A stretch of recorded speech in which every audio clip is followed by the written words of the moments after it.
The name's John Morley, private detective, and today is a momentous day. After enduring the most exquisite tortures at the hands of those blasted nurses, and being pumped full of enough medicine to fell an ox, today I'm finally free. Who would have thought that the case of the Red Shoes murder would end the way it did? A stormy night, soaked to the skin, wrestling that brainless killer on a rooftop. Then a slip and a 5-story plunge. It appears you're awake at last. We had considerable difficulty rousing you earlier this morning, so I deemed it best to let you rest a while longer. I bring you good news. The latest test results are favourable, and the doctor has authorised your discharge. You are now officially ready to go. I have placed your belongings on the table. Oh, and a lady stopped by this morning with some clothes from the dry cleaner.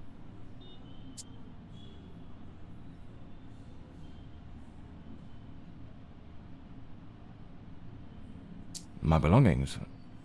I thought everything was already in the room. There are a few valuables and some coins we kept for safekeeping.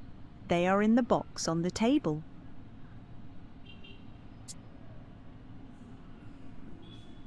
I've been having nightmares.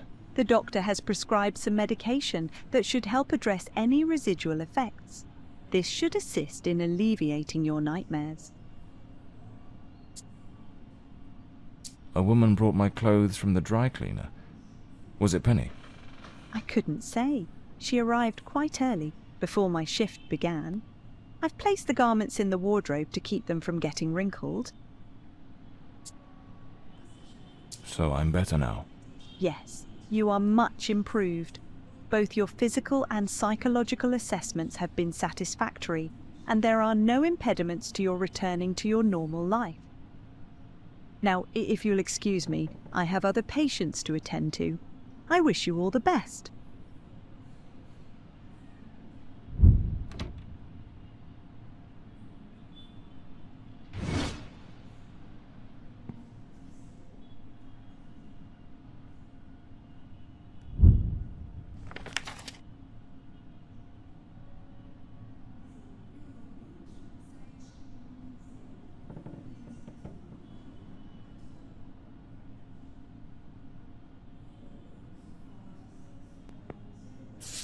That's me, the bloodhound Morley. Story of my life. Nearly broke. Blimey, it's nearly noon. I must have lost track of time in those blasted nightmares.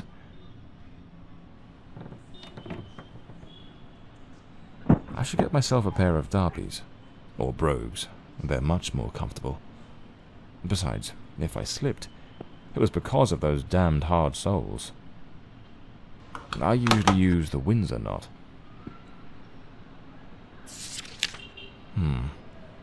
So the mystery woman who took my clothes to the cleaners was Penny after all. Seems she's still got a soft spot for me. Could there be a chance I might win her over?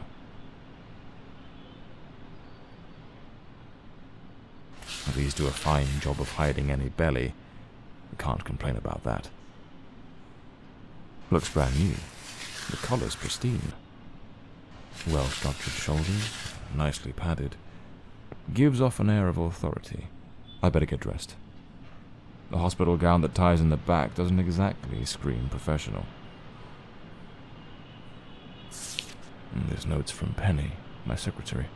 She must have left it here a few days ago while I was still under observation.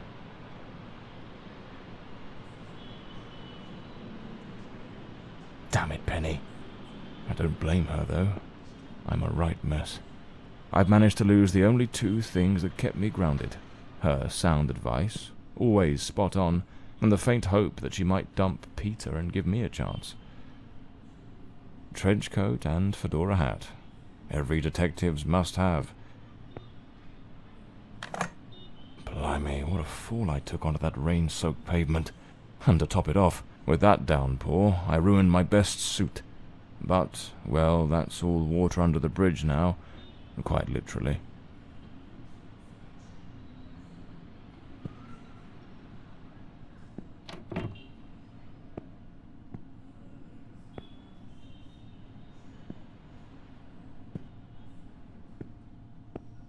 better hurry up. Just like Penny says in her note, I might have a new client this afternoon. And with the way things are going, I can't afford to let that slip away.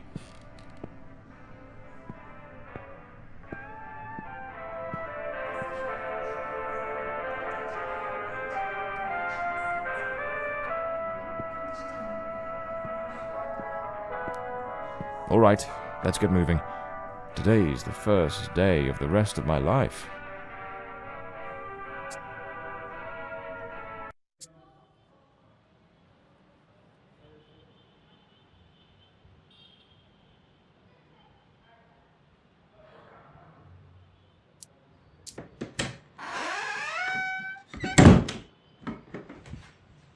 Back again.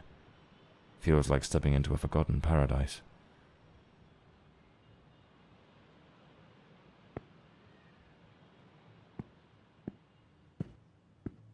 Everything's got that same old charm, and yet feels oddly new. This hospital stint's given me a bit of a new outlook.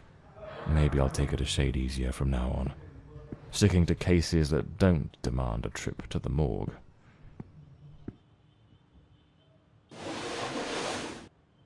Here they are, Penny's keys, just like it says in her note.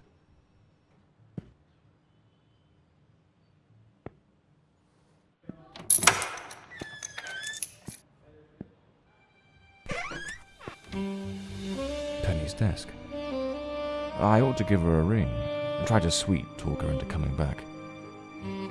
If this new client brings in some decent dough, maybe I could settle what I owe her and use a little charm to win her over. So this is Peter. That smug grin's got "Punch Me" written all over it.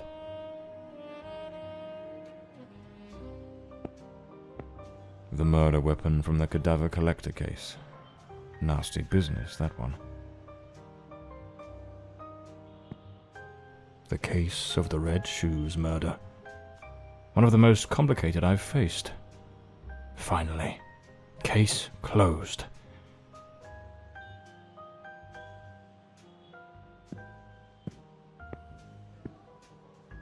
Even the coppers missed it. The slant on the letter E. That's what gave away the typist in the black letters case. My files. Cases, clients, debts. Too many debts. Far too many. The umbrella with a bullet hole. Souvenir from the marksman case. Nearly lost my hat on that one. This case is worth its weight in gold. Everything you need for a portable lab. This one's a favorite. The jealous lover solved everything with a few blows from an ashtray. Brutal, but effective. My desk, strangely tidy. Normally it's buried under papers, notes, bits of evidence. Penny must have wanted to leave everything spick and span before she walked out on me. Another one of my cards. But this one has my last name circled. The drawer. It's locked. But there doesn't seem to be a keyhole.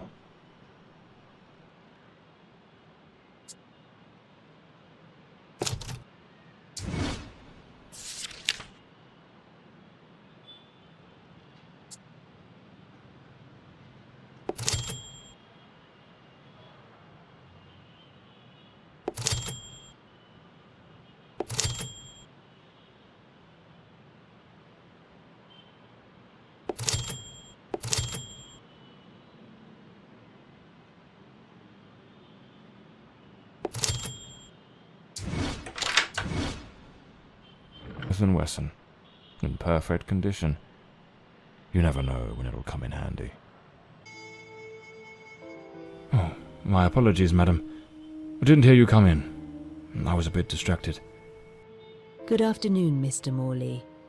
I trust your assistant informed you of my visit as promised. My apologies. I was rather engrossed and didn't notice your arrival.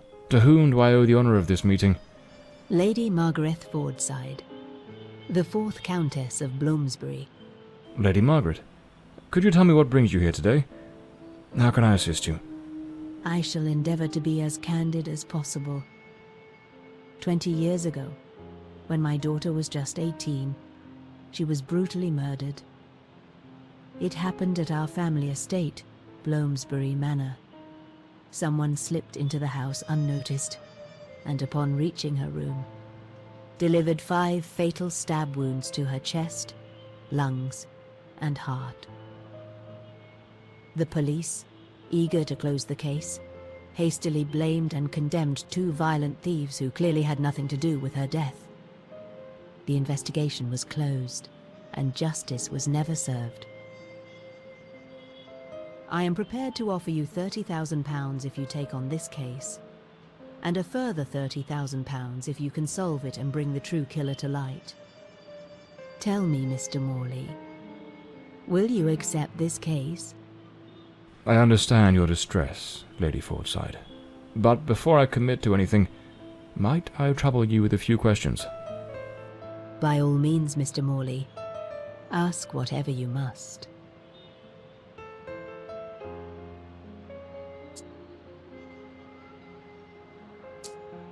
A case that's been cold for 20 years. You certainly don't make it easy for me, Lady Margaret. What made you decide to seek out a detective now?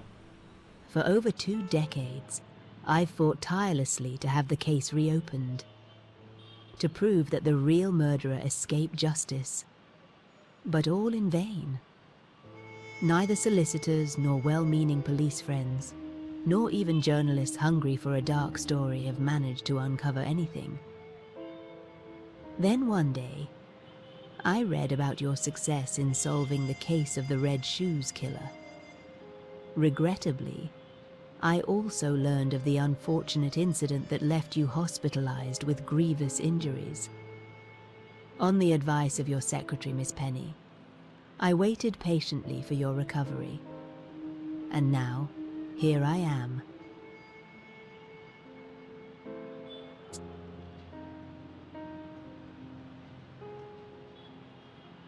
Tell me, were there any witnesses? Did anyone see or hear anything? It happened at midnight. The house was practically empty at the time, with only a few servants and a guest who was sleeping in the west wing. I was the only one who might have heard something, as my room was next to hers. Unfortunately, I had taken a sleeping draught and fell into a deep slumber. It is a decision I shall regret for the rest of my days.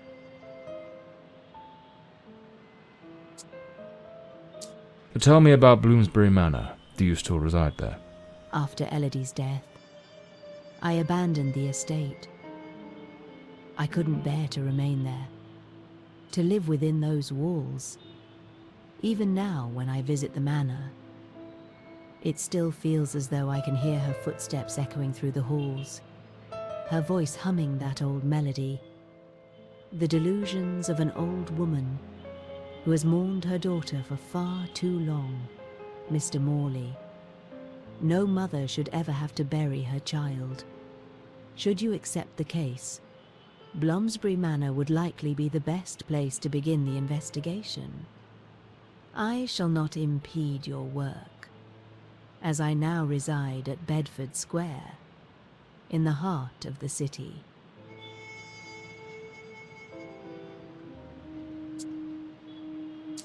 Tell me about the men the police arrested. Why are you so certain they weren't guilty?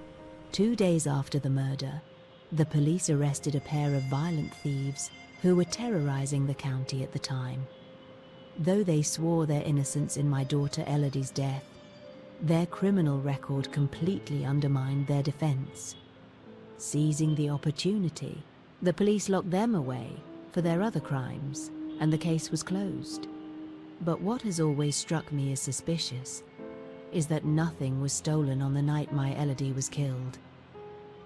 If those thieves were truly the culprits, why would they murder her and then leave without taking a single piece of silver?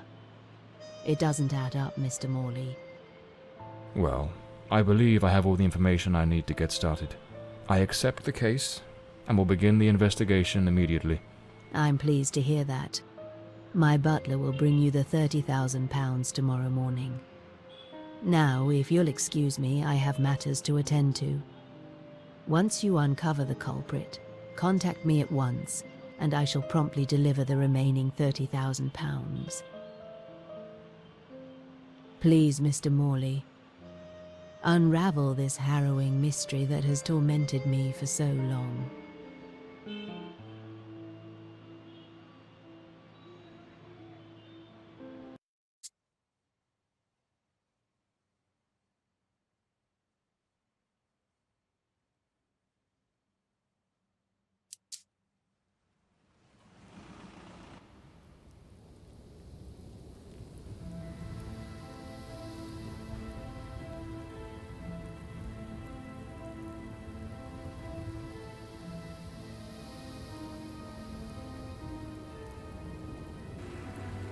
As I made my way through the dense forest path, a haunting silence enveloped the air. It was as though the very night of the crime still lingered here, shrouded in an eerie calm. The manor stood before me, its facade as inscrutable as the shadows that danced in the moonlight. Every step I took felt like a step deeper into the heart of a mystery that refused to be forgotten.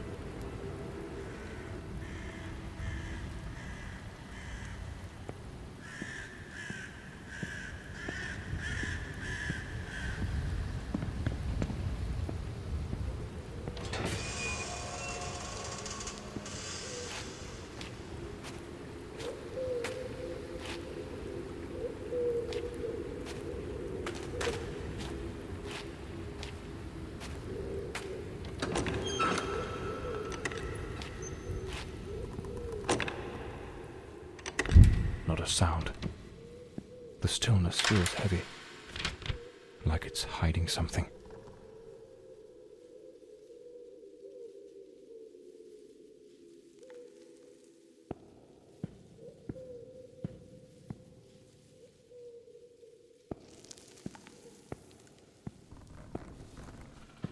This painting, it's rather grim. There's something deeply unsettling about it. Almost like it carries a shadow of its own.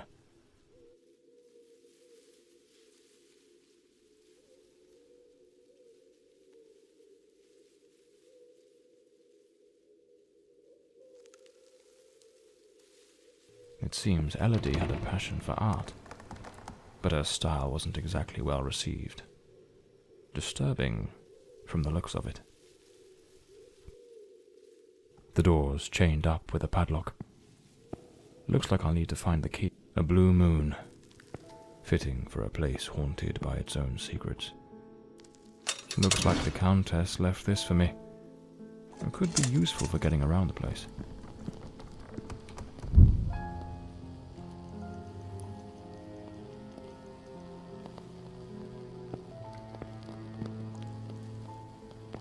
It seems Lord Fordside was a renowned sculptor, though his works were somewhat sinister.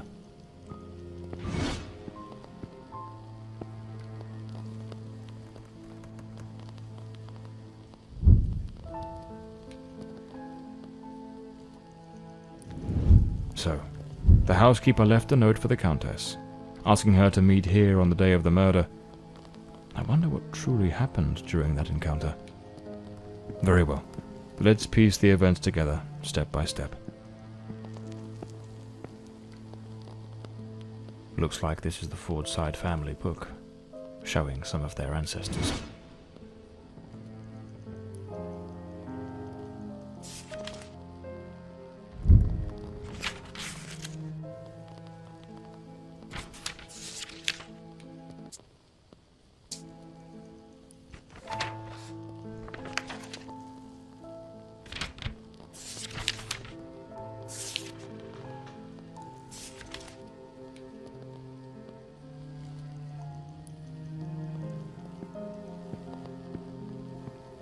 A globe resting in a beautiful wooden stand.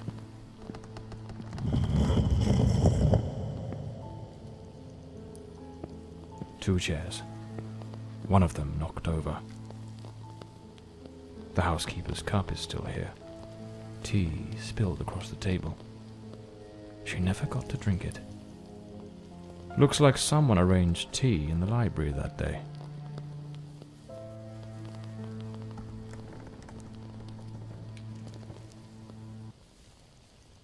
An empty envelope. Did the housekeeper hand the Countess a letter? Lipstick stains.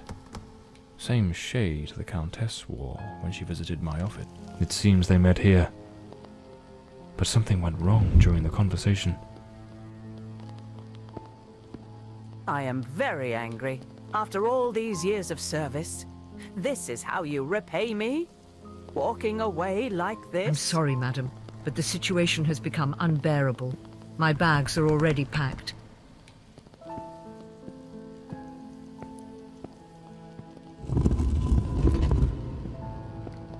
The lock has been concealed. This door must open by some other means.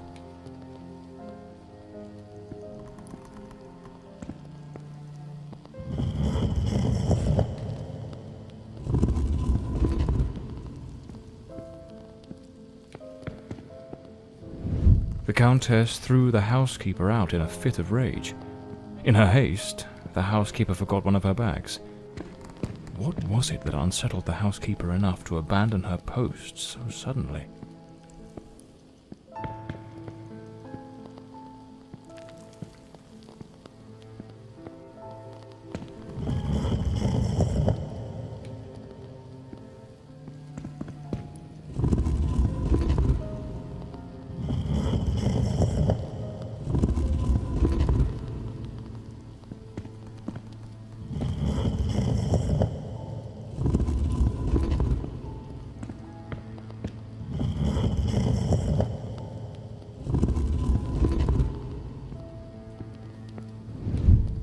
Lady Fordside, still seething, burned something in the fireplace.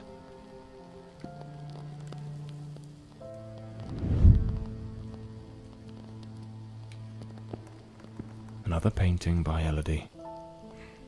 There's something deeply disturbing about her work.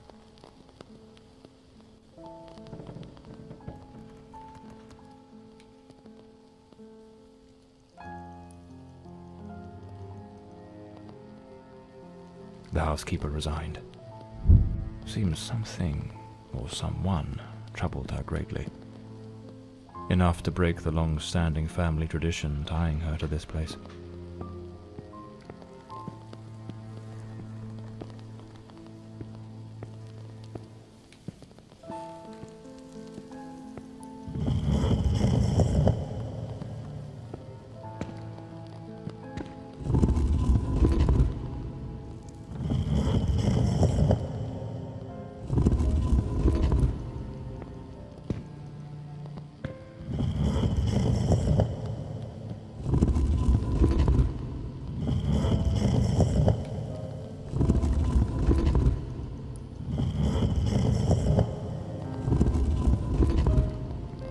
The Fordside family crest, a rampant dragon, a time-honoured symbol across European heraldry, particularly among the English and the Welsh.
This must have been some sort of private study for the Countess. Elodie was committed to a psychiatric facility, but she supposedly recovered from whatever ailed her.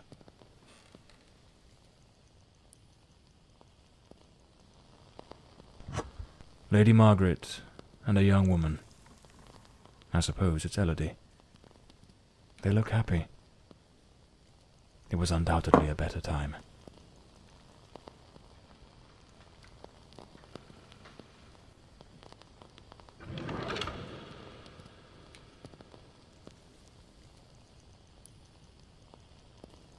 This looks like the key to the main hall.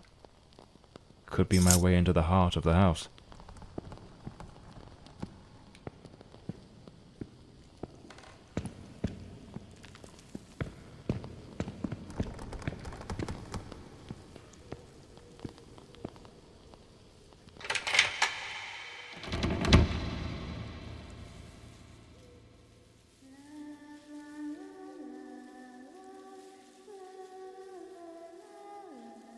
That cold, old house had begun to give up its secrets. For a fleeting moment, I thought I heard the voice of a young woman, softly humming a tune.